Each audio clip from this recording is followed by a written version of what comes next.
Thank you for inviting me to this wonderful conference. It's a pity I'm not physical, but I'm here now. My title, as you have heard, is a solar activity and earth phenomena. Why is you can see the table of content, and then we have to talk about the solar activities. And what are these solar activities? The Earth atmosphere, Earth phenomena, solar terrestrial interaction, solar activities, Earth and climate change. And I summarize.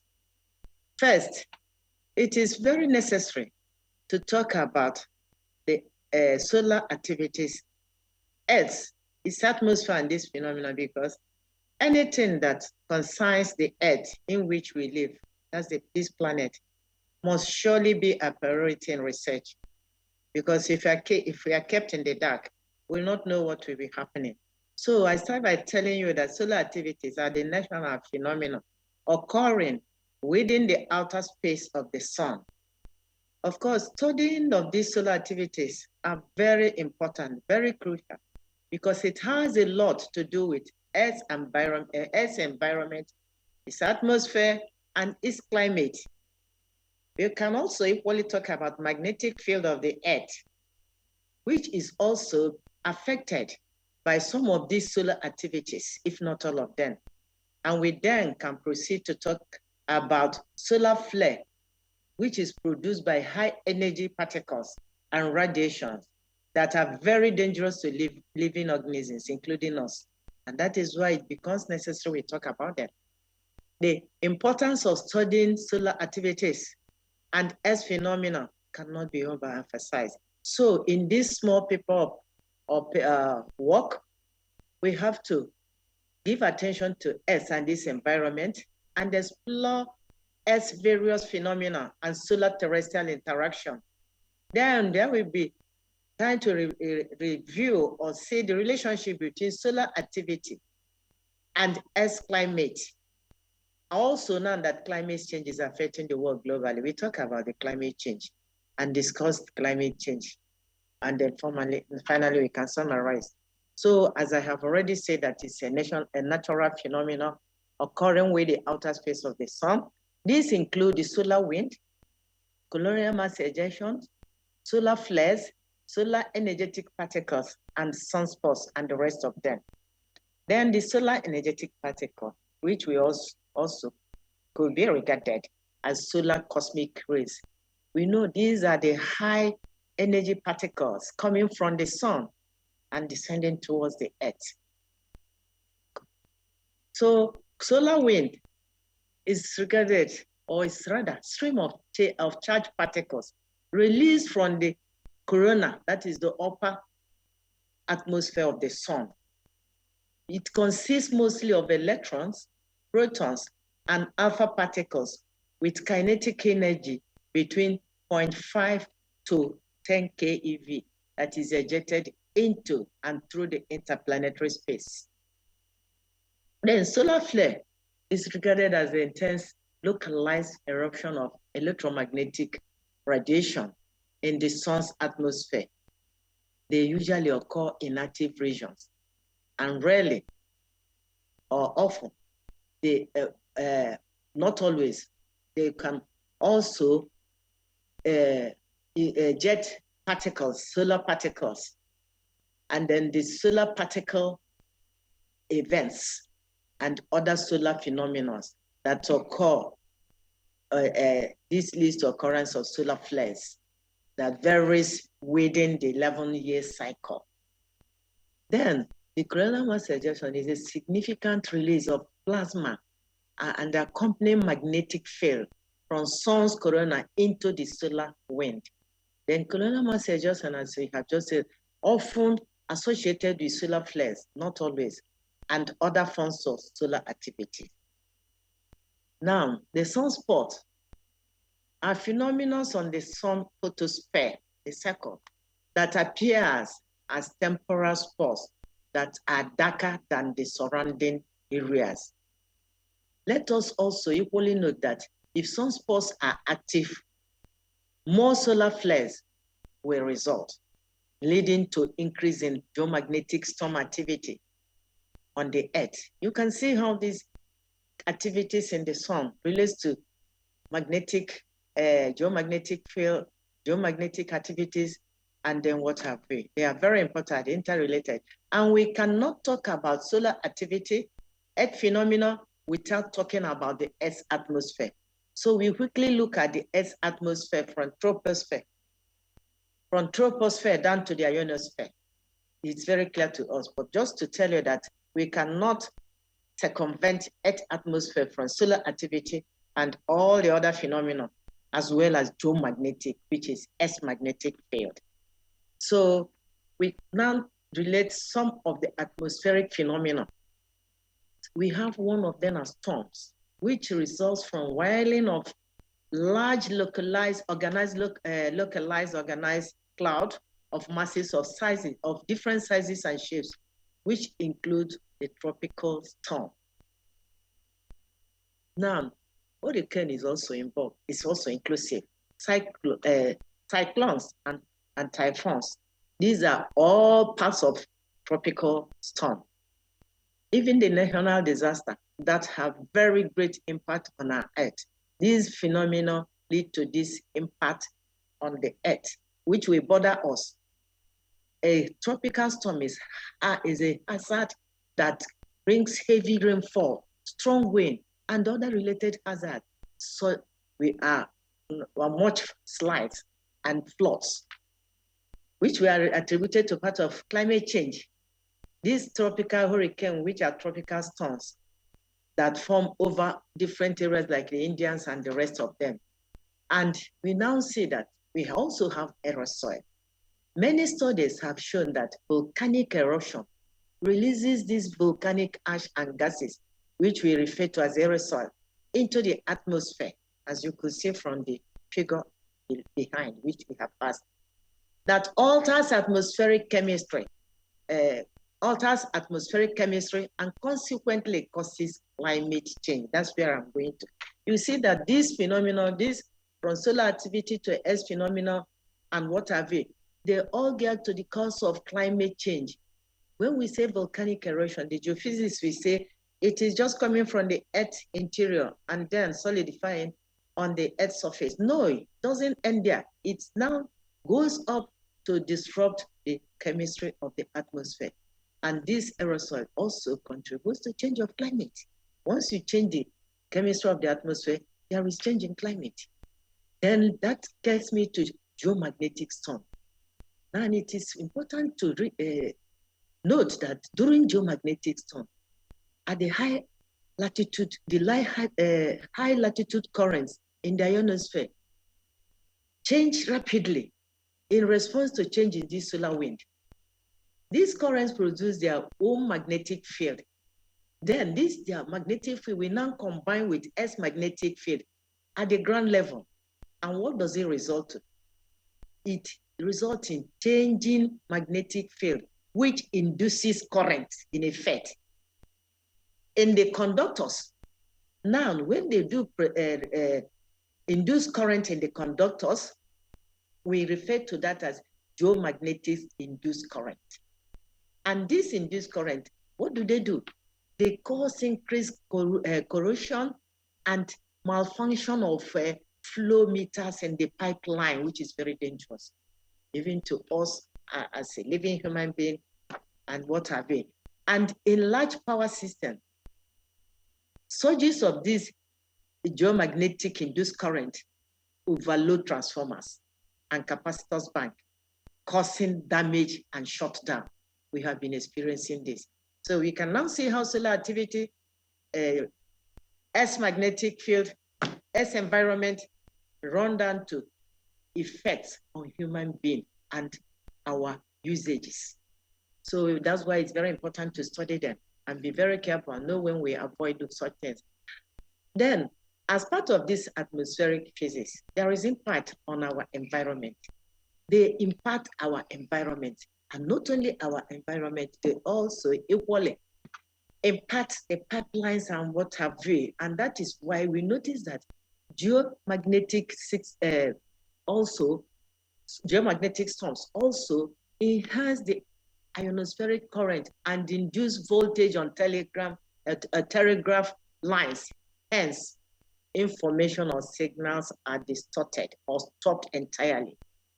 So we now see it also sets high frequency radio waves. And the impact of high-speed particles has corrosive effect on satellites. Charges building up of charges results. And you know what that means in the satellite. It will give ineffective readings and so on and so forth. Then electrically, these charges can circle across spacecraft component, thereby causing damage. That is very dangerous. And during some time, the changes in thermospheric field and density modify the drag on the satellites. Then I have to consider results from some researchers, not all. In Danish lab, 2009, their results suggested that Earth's climate has been significantly affected by planet's magnetic field. They equally found strong correlation between the strength of Earth's magnetic field and amount of precipitation in the tropics. Now this, I have just given the summary. This tells us that, in climate change, and it depends on the atmospheric parameters, pressure, temperature, precipitation, and what have you. And finding this correlation between the strength of Earth's magnetic field and precipitation tells us that it has a lot to do with climate change. I'm coming to that. Then again in Denmark, their results support the controversial theory published by Danish lab and Mark that climate was highly influenced by galactic cosmic rays. You see, climate was grossly affected by galactic cosmic rays, something we would not have never talked about. Mark theory involved a link between the Earth's magnetic field and climate, since that field helps to regulate the number of galactic cosmic rays particles that reach the Earth's surface. So you can now see that they are interrelated. This climate change is not only caused by people, by natural phenomena or people's activity, but you can now see that it's also caused by events right from the sun to the Earth and the Earth's activities. Hansen and Okeke 2020, from their study of variability of rainfall and surface air temperature in Nigeria, found there are connections with sunspot number and galactic cosmic rays. These findings summarize the fact that galactic cosmic rays, Earth's magnetic field, have influence on atmospheric parameters.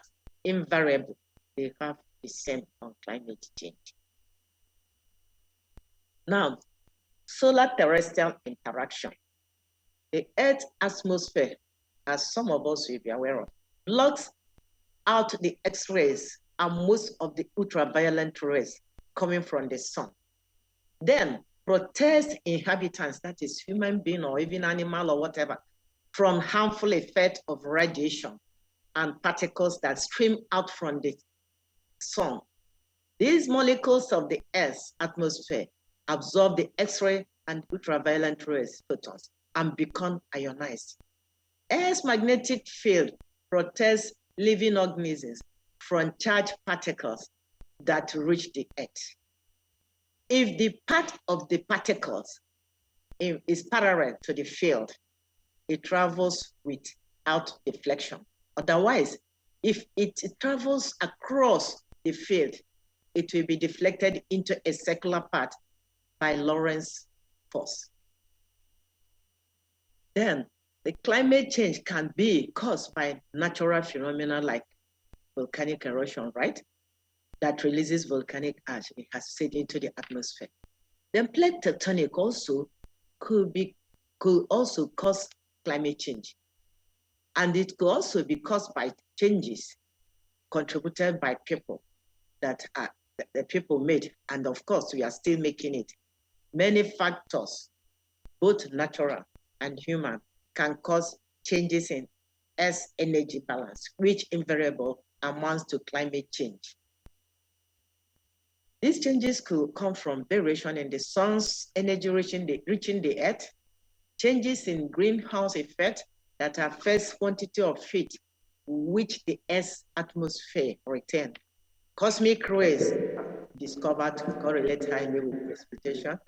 On the other hand, cosmic rays are modified by Earth's magnetic field. A magnetic field has a lot to do with climate change.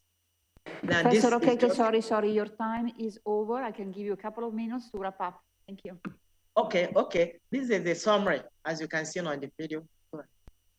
Then conclusion, the most striking feature in the connection and coupling of sun's magnetic field within the Earth magnetic field via solar wind. Then if none of this exists, then definitely there will be no research in most of this related area. It is impressive to know that its application extends from induced current communication, satellite, biological life to space weather, correlation of observable phenomena with effects on Earth and construction of model of solar environment requires three domains: the sun, intraplanetary medium, and geomagnetic.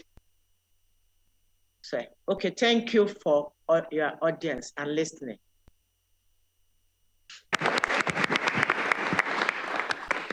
Thank you very much for this beautiful talk and for explaining us so clearly the main features of the sun and its impact on our life, and also on climate change, which of course add to the complexity of the climate change phenomenon. So we can take a few questions now. I see one hand there. Yes, please.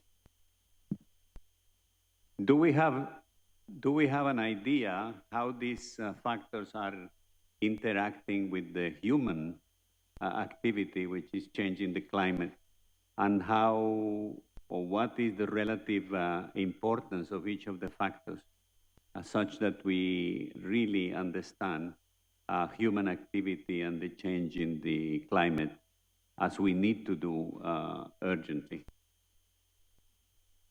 Okay, like I said, some of these are treated, like I gave an example with precipitation. These galactic cosmic rays correlate well with correlation, showing that since precipitation is one of the high factors that determines the climate of the world, sometimes we have excessive rain, and this leads to flooding. You know what flooding does? It can take away life. It can even erode the houses where people are living. It can also affect our farms, which will affect agricultural productivity. And that notwithstanding, we can have excessive rain. After the excessive rain, you have tons of water everywhere where mosquito can breed and give out more of its eggs and what have you, which leads to malaria. There are so many things.